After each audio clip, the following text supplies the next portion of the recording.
فیصلے کے مطابق کرے گی.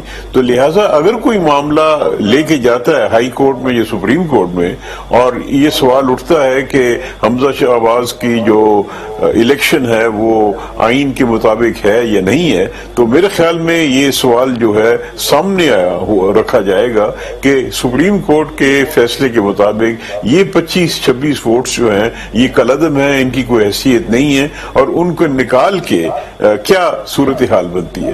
تو اس صورت میں ہائی کورٹ کے سامنے یا سپریم کورٹ کے سامنے 2-3 راستے ہوں گے, دوبارہ الیکشن کرایا جائے یا جو بھی وہ فیصلہ کرتے ہیں. لیکن میرا خیال میں اس کو یہ کہنا کہ چونکہ یہ ماضی میں ہو چکا ہے اس کی کوئی اب حیثیت نہیں ہوگی, وہ میرا خیال میں درست مجھے نہیں لگتا. اچھا, یہ دلچسپ بات آپ نے کی ہے. اور تیسری جو بڑی بنیادی بات ہے وہ بہت سارے لوگ یہ کہہ رہے ہیں کہ جی, اور وکلا یہ کہہ رہے ہیں کہ جو پارلیمنٹری ہیڈ ہے اس کو آپ نے ایک ڈکٹیٹر کی طرح دے دیا, اس لیے چونکہ اب کوئی بھی اس کے ساتھ اختلاف نہیں کر سکتا. اختلاف صرف ووٹ کے نو کانفیڈنس پہ تو نہیں ہوگا, اور بھی چیزوں کے اوپر, جس طرح منی بل کا بھی بتایا گیا ہے. اور ماضی میں ہم نے دیکھا کہ وکلا نے عدالت کے اندر ایک ایگزامپل دیا, انہوں نے کہا کہ جی اگر پارٹی ہیڈ کوئی ایسا فیصلہ لیتا ہے جس طرح کہ جی سبسڈی ہٹا لینی پیٹرول پرائسز کے اوپر, تو ایک ارکان کہہ سکتا ہے کہ جی ہم نہیں مانتے اور ہم سمجھتے ہیں کہ یہ ٹھیک نہیں ہے, اس صورتحال میں وہ اس کے خلاف نہیں ووٹ ڈال سکتا. تو یہ مکمل انہوں نے کہا ڈکٹیٹرشپ ہو جائے گی. آپ کی کیا رائے ہے؟ یہ ضرور اس کا اثر ہوگا کہ سپریم کورٹ کے اس فیصلے کے بعد پارٹی ہیڈ بہت مضبوط ہو جائے گا, اور کوئی ممبر بھی اب ووٹ خلاف کرنا, ایک تو اس کو فائدہ کوئی نہیں ہوگا کیونکہ سپریم کورٹ کے فیصلے کے بعد اس کی کوئی حیثیت نہیں ہوگی, اور دوسرا یہ ہے کہ وہ سیٹ بھی اپنی کھو دے گا. تو لہٰذا میرے خیال میں ان حالات میں وہ جو خدشہ ہے کہ پارٹی لیڈر جو ہے وہ ایک بہت ڈکٹیٹوریل پاورز اس کے پاس آ جائے گی, یہ خدشہ درست ہے. دوسرا یہ ہے کہ میرے خیال میں سپریم کورٹ نے جو فیصلہ کی ہے اس میں جو آپ نے دیکھا کہ 2 فیصلے ہیں. ایک 2 جج صاحبان نے جنہوں نے کہا ہے کہ 63A ایک مکمل ضابطہ ہے اور اس کے تحت جو اثرات ہیں وہ بھی آئین میں دیے ہوئے ہیں. تو یہ انہوں نے جو فیصلہ کی ہے 2 جج صاحبان نے, یا آئین کی جو زبان ہے, لینگویج ہے, اور جو ظاہری اس کے مطلب ہے اس کے مطابق فیصلہ دی ہے. جو 3 جج صاحبان ہیں جنہوں نے فیصلہ مختلف دی ہے, انہوں نے میرے خیال میں یہ سامنے رکھا ہے کہ ملک میں سٹیبلٹی کیسے لائی جائے, اور ان کے خیال میں اگر اس کی تشریح اس طرح کی جائے کہ انحراف ایک قسم کا مشکل کر دیا جائے یا ناممکن کر دیا جائے, تو ان کے خیال میں پارٹی سسٹم زیادہ مضبوط ہوگا اور سٹیبلٹی آئے گی. سو یہ 2 نقطۂ نظر سامنے آئے ہیں.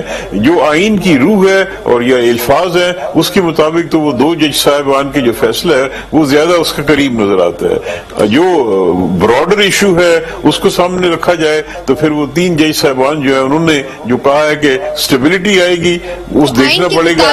جو رولنگ دی ہے وہ ان 2 ججز نے دی ہے جنہوں نے اختلافی نوٹ لکھا ہے, یہ آپ کی ایک رائے ہے. اب آپ بتائیے کہ جو اس کا براہ راست اثر ہے وہ کیا ہوگا پنجاب کی صورتحال کے اوپر, آپ کیا دیکھ رہے ہیں, کیا ہوتے ہوئے دیکھ رہے ہیں؟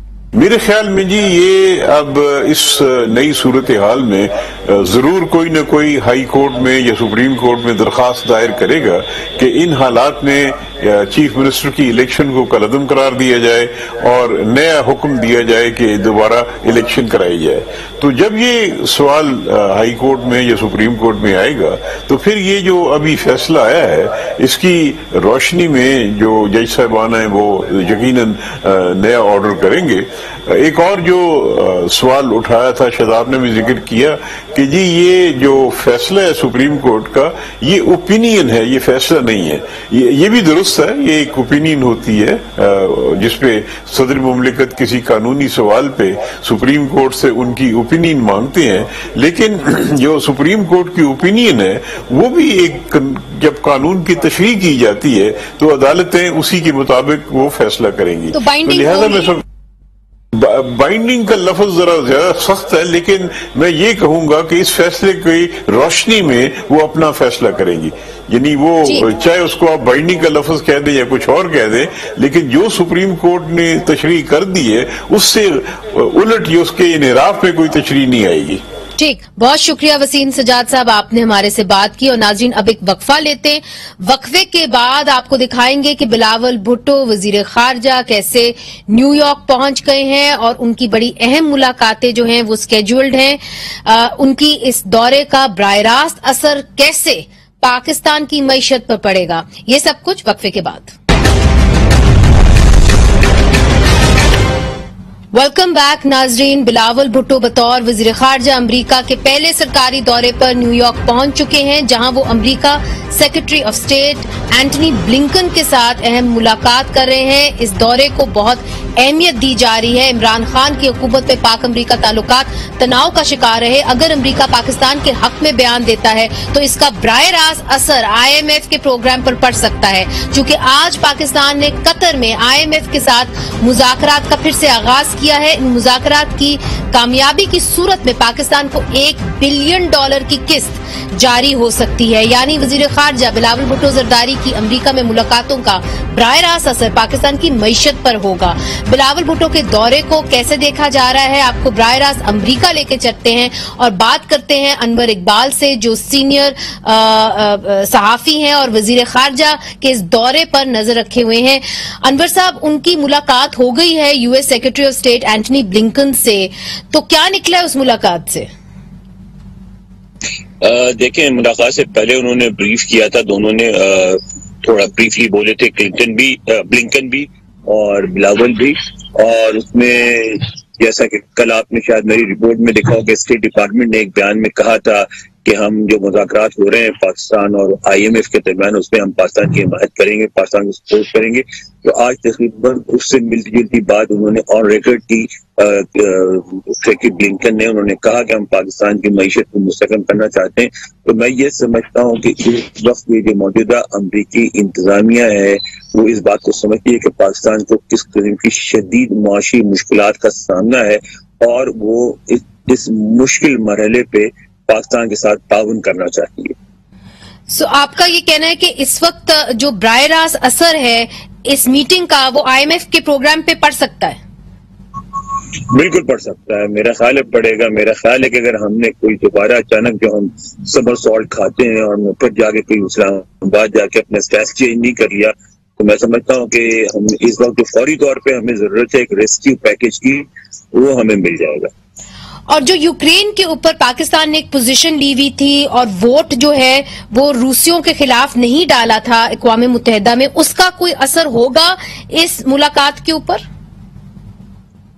دیکھیں نا، ہم نے جب اس میں شریک ہونے کا فیصلہ کیا تو ہم نے ایک انڈیکیشن دی نا کہ ہم اپنا رویہ جو ہے اس کو ریویو کر رہے ہیں، نظر ثانی کر رہے ہیں. اس لیے کہ یہ جو میٹنگ ہے ہمارے، میں دیکھ رہا ہوں کہ ہمارے یہاں میڈیا میں بھی اور فارن آفس کے بیانات میں بھی اس کا جو تعلق ہے یوکرین سے اس کو ڈاؤن پلے کیا جا رہا ہے. لیکن یہ تو دونوں میٹنگیں جو آج والی اور کل والی ہوں گی، دونوں کو ہوسٹ امریکہ نے کیا ہے، اور اس میں واضح طور پہ یہ بات دونوں میٹنگوں کے جو ایجنڈا ہے اس میں شامل ہے کہ یوکرین پہ روس کے حملے کی وجہ سے جو دنیا کو عالمی غذائی بحران کا سامنا ہے، اس سے نپٹنے کے لیے مختلف تجاویز پر عمل کیا جائے گا. تو ہم نے اس میں شریکوں کی یہ ثابت کر دیا کہ ہم امریکہ کی اس پوزیشن کی حمایت کرتے ہیں. اور آج بلاول وزیر خارجہ بلاول ہیں، انہوں نے اپنے بیان میں بھی یہ کہا کہ جی ہاں بالکل اس کی وجہ سے جو ہے غذائی بحران ہوا ہے اور اس سے پاکستان بھی متاثر ہوا ہے. تو ہمیں لگتا ہے کہ اب ہم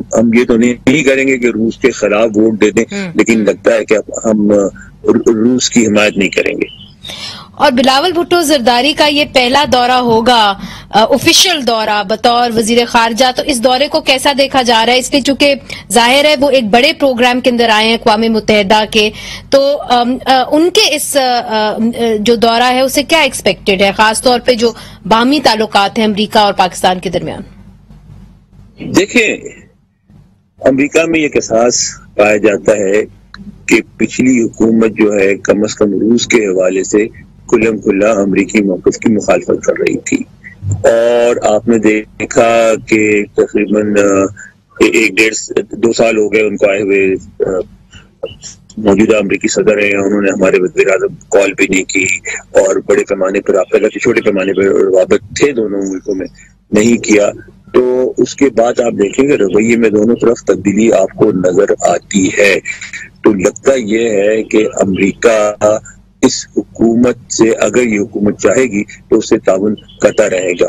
اور میں یہ سمجھتا ہوں کہ جو پہلا ان کا اس طرح کے بین الاقوامی ان کا کسی ایک بڑے ایونٹ میں پارٹیسپیشن ہے، اس سے پہلے جو انہوں نے بریف کیا اس پہ لوگوں کی بڑی نظر تھی، اور میرا خیال ہے انہوں نے بلاول بھٹو زرداری نے یہ بات ثابت کی کہ وہ پڑھے لکھے نوجوان آدمی ہے، بریف بولے اور لیکن اچھا بولے، ٹو دا پوائنٹ بولے، مسٹیکس کوئی نہیں کی. تو کیونکہ عموماً یہ ہوتا ہے کہ ادھر یو اوور اسپیک اور انڈر اسپیک، اور دونوں خطرناک چیزیں ہوتی ہیں، لیکن وہ نہیں، انہوں نے اتنے ہی کہا جتنا ان کو کہنا چاہیے. بڑا میجرڈ ورڈز تھے ان کے.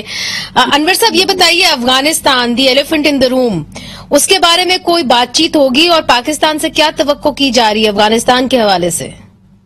اب تو امریکہ میں یہ کہا جاتا ہے کہ جی اب تو پاکستان بھی پھنس گیا ہے. وہ تو یہ کہتے ہیں کہ طالبان جو ہیں وہ پاکستان کے قابو سے بھی باہر نکل گئے ہیں، اور اب پاکستان کو کم از کم امریکی جو تھنک ٹینک ہے وہاں یہ کہا جاتا ہے کہ پاکستان کو پوری طرح احساس ہو گیا ہے کہ طالبان پہ اس طرح بھروسہ نہیں کیا جا سکتا جس طرح وہ سمجھتے تھے، اور اب اگر امریکہ کو پاکستان کی ضرورت ہے تو پاکستان کو بھی امریکہ کی ضرورت ہے طالبان کو قابو رکھنے کے لیے. اب تو امریکہ میں کچھ اس قسم کے جذبات پائے جاتے ہیں افغانستان کے حوالے سے. سو فائنلی امریکہ اور پاکستان جو ہیں وہ افغانستان کے حوالے سے ایک ہی پیج کے اوپر پھر سے ہوں گے؟ ایک پیج پہ تو نہیں ہوں گے، لیکن یہ ہے کہ مماثلت پائی جانے لگی ہے دونوں کے خیالات میں. بہت بہت شکریہ انور اقبال صاحب، آپ نے ہمیں جوائن کیا امریکہ سے اور بتایا کہ بلاول بھٹو زرداری کا جو دورہ ہے اس کو کیسے دیکھا جا رہا ہے، اس کا کیا براہ راست اثر پاکستان کی معیشت کے اوپر ہوگا. ناظرین، اب ہم آپ کو لے کے چلتے ہیں خیبر پختونخوا، جہاں پہ پھر سے دہشت گردی نے اپنا سر اٹھایا ہے. ویلکم بیک ناظرین. خیبر پختونخوا میں اقلیتوں اور ایک خاص مسلک پر دہشت گردی کے حملے رکنے کا نام ہی نہیں لے رہے. ان سب حملوں کی ذمہ داری داعش خراسان قبول کر رہی ہے. اس حوالے سے ایک رپورٹ دیکھتے ہیں. 15 مئی کو پشاور میں 2 سکھ تاجروں کو بٹاخیل بازار جو ضلع خیبر کے باڑہ ایریا کے قریب واقع ہے نامعلوم افراد نے فائرنگ کر کے قتل کر دیا. 42 برس کے کلجیت سنگھ اور 38 سالہ رنجیت سنگھ کی بٹاخیل بازار میں مسالہ جات کی دکانیں تھیں. اس حملے کی ذمہ داری کالعدم تنظیم داعش خراسان نے قبول کر لی ہے. سکھ تاجروں کی ہلاکت پر پشاور میں سکھ کمیونٹی سراپا احتجاج ہے. پچھلے سال اکتوبر میں نامعلوم افراد نے حکیم سردار ستنام سنگھ کو ان کے دواخانے میں گولیاں مار کر ہلاک کر دیا تھا، جس کی ذمہ داری داعش خراسان نے قبول کی تھی. رواں سال مارچ میں پشاور میں کوچا رسالدار گلی میں شیعہ مسجد پر خودکش حملے کیے گئے، جس میں 66 افراد شہید اور 130 زخمی ہوئے. اس حملے کی ذمہ داری داعش خراسان نے قبول کی تھی. 14 مئی کو اس حملے کے ماسٹر مائنڈ کو CTD نے ہلاک کر دیا تھا.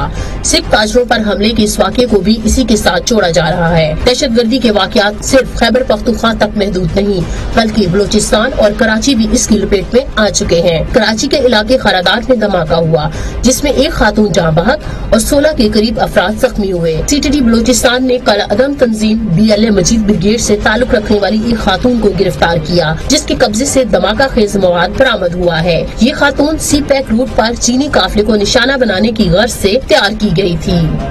ناظرین، خیبر پختونخوا میں سکھ کمیونٹی اور اقلیتوں کو نشانہ کیوں بنایا جا رہا ہے؟ داعش کا کیا وجود ہے؟ پہلے ہم بات کریں گے بیرسٹر محمد علی سیف سے جو خیبر پختونخوا حکومت کے ترجمان ہیں. اس کے بعد محمد عامر رانا پاک انسٹیٹیوٹ فار پیس اسٹڈیز کے ڈائریکٹر ہیں، اور رنجیت سنگھ سے جو خیبر پختونخوا اسمبلی میں JUIFA کے MPAs ہیں. آپ سے شروع کرتی ہوں بیرسٹر محمد سیف صاحب، مجھے یہ بتائیے کہ تفتیش کے اندر کیا نکلا ہے؟ چونکہ آپ کے تانے بانے جو تھے وہ جوڑے تھے جو شیعہ ماسک کے اوپر مارچ کے اندر حملہ ہوا تھا، اور آپ نے پھر حسن شاہ نامی ماسٹر مائنڈ کا بھی بتایا کہ جی اس کو بھی آپ نے ہلاک کر دیا ہے. تو کیا سلیپر سیلز ہیں داعش کے، یا باقاعدہ طور پہ داعش جو ہے وہ یہاں پہ موجود ہے؟ دیکھیں جی، داعش یا اس کو آپ کوئی بھی اسلامک اسٹیٹ نام دیں، داعش کہیں، جو بھی آپ کہیں، یہ ٹیررسٹ گروپس یہاں پر آپریٹ کر رہے ہیں. اکا دکا واقعات ان کی طرف سے ہوتے رہتے ہیں، اور زیادہ تر جو واقعات کا پیٹرن ہے وہ ٹارگٹ کلنگ ہے. مطلب کوئی آتا ہے کسی چوک پہ یا کسی دکان میں بیٹھے ہوئے کسی شخص کو گولیاں مار کے چلا جاتا ہے. دیکھیں، ہمارا تو خیال ہے کہ یہاں پر یہ اکا دکا ان کے جس کو کہتے ہیں نا آئسولیٹڈ کلسٹرز ہیں، جو 2 یا 3 میکسیمم افراد پر مشتمل ہوتے ہیں، اور اس کے علاوہ آپریشنز ان کے افغانستان جو اکراس دا بارڈر جو کنڑ کا ایریا ہے، اور خاص طور پر کنڑ کا ایریا جہاں پہ داعش خراسان کا اسلامک اسٹیٹ کا مرکز ہے، ان کے لوگ وہاں پہ ہیں، وہی ہی جو ہے پلان کرتے ہیں، اور ایگزیکیوشن کے لیے ان کے ایک آدھ مطلب سلیپر سیلز مختلف علاقوں میں، جس میں 1، 2 یا 3 سے زیادہ لوگ نہیں ہوتے۔ ہمارا اندازہ ہے کہ شاید یہ جو کوچہ رسالدار کا جو ماسٹر مائنڈ یا جو ذمہ دار لوگ تھے جن کے خلاف آپریشن ہوا، جس میں ایک دہشت گرد جو ہے وہ مارا گیا، یہ اس کی ریٹیلیشن میں اس کے طور پر ایک انتقامی کارروائی تھی، جس میں ان 2 بے گناہ لوگوں کو ٹارگٹ کیا گیا۔ اور آپ نے ابھی تک کسی کو اس حوالے سے حراست میں لیے؟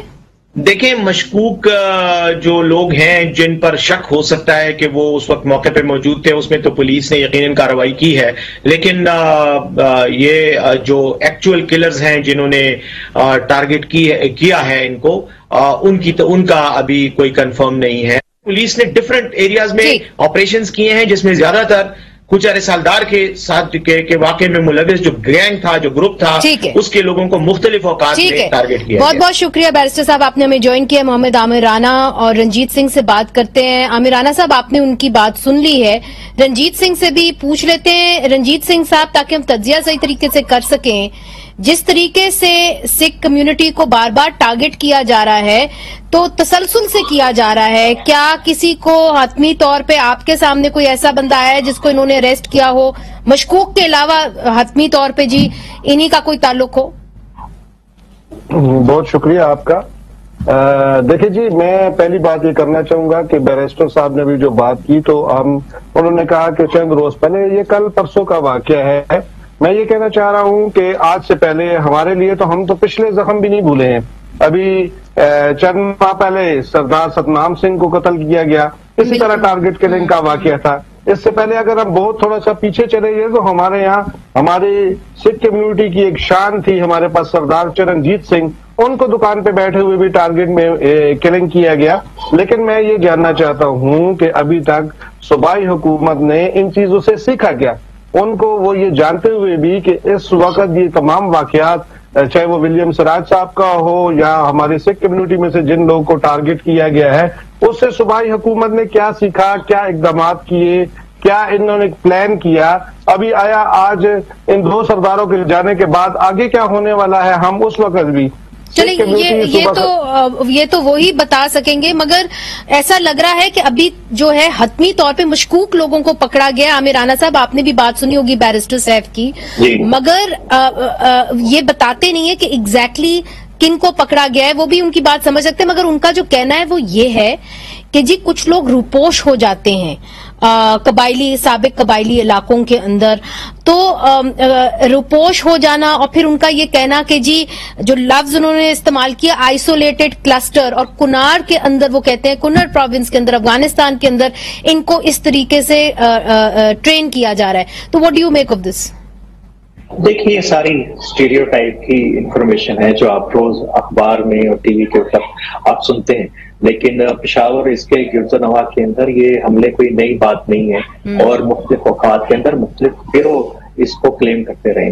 اور جو سب سے اہم بات ہے، جو سردار صاحب بھی اس کی طرف اشارہ کر رہے ہیں، آج تک کوئی پراپر کوئی مناسب قسم کی کوئی اس میں تفتیش نہیں ہوئی، اور بیرسٹر صاحب کہہ رہے تھے کہ مار دیے گئے کوئی سلوشن نہیں ہوتا جب تک آپ پکڑتے نہیں ہیں لوگوں کو، ان کا ٹرائل نہیں ہوتا، ان سے انویسٹیگیشن نہیں ہوتی، یہ چیزیں ہمیشہ ابہام کے اندر رہتی ہیں۔ میں آپ کو ہسٹری تھوڑی سی بتا دوں کہ 2013-14 کے اندر ایک بہت سارے چھوٹے چھوٹے گروہ پشاور سے لے کے خیبر اور اورنگزئی تک اور ایف آر پشاور کے اندر سرگرم تھے، اور سیکورٹی فورسز کو ٹارگٹ کرتے تھے، ہماری جو غیر مسلم دوست ہیں ان کو ٹارگٹ کرتے تھے، لیکن وہ نہ تو ٹی ٹی پی کے ساتھ منسلک تھے بعد میں پتہ چلا، اور نہ ہی کسی اور بڑے القاعدہ جیسے گروہ کے ساتھ تھے، لیکن وہ ذمہ داری ان ناموں سے قبول کرتے تھے، اور وہ زیادہ سیلف ریڈیکلائز لوگ تھے، اپنے طور کے اوپر